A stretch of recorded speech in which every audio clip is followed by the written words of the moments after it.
Hello, my name is Mike Kobayashi.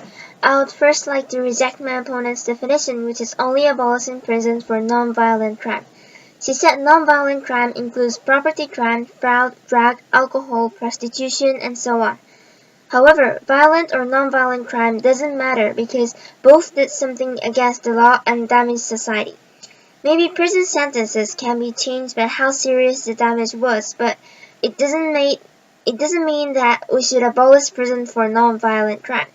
For example, let's say that there is person A and person B, and person A accidentally killed one person by car accidents, and person B committed fraud and swindled millions of dollars.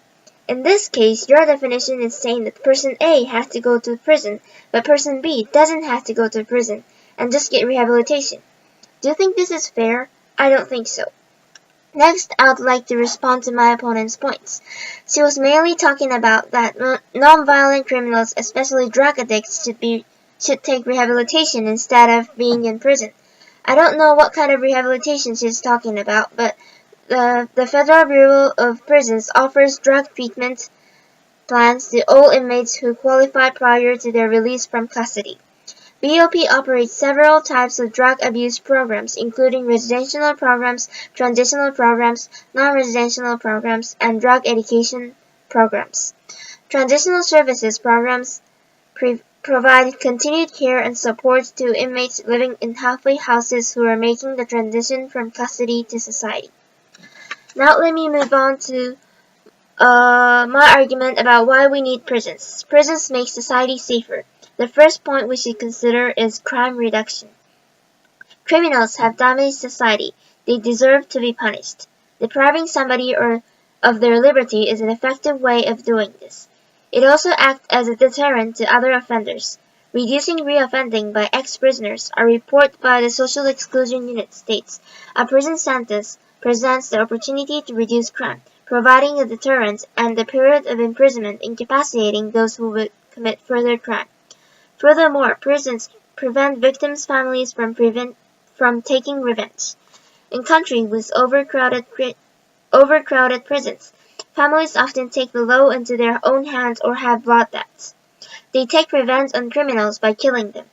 For example, this is common in Paraguay, where the prisons are overcrowded.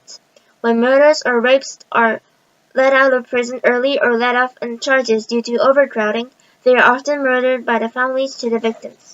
Prisons is essential to keep us safe from the violent offenders and to stop the cycle of violence. My second point is that prisons prevent reoffenders.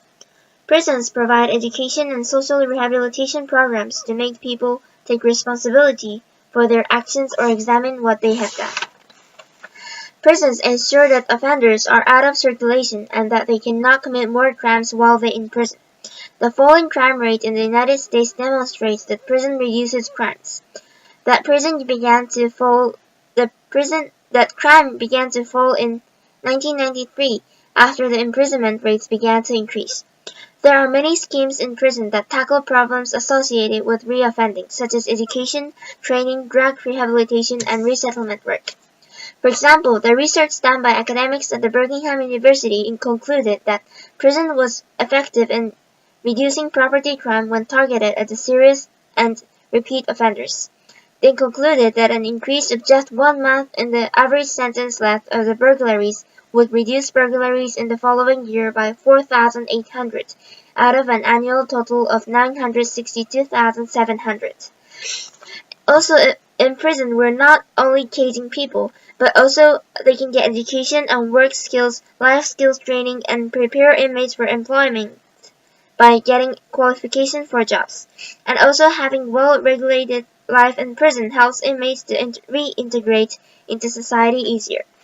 To make society where people don't have to live with the fear and to stop the cycle of violence, I strongly believe that we should not abolish prisons. Thank you.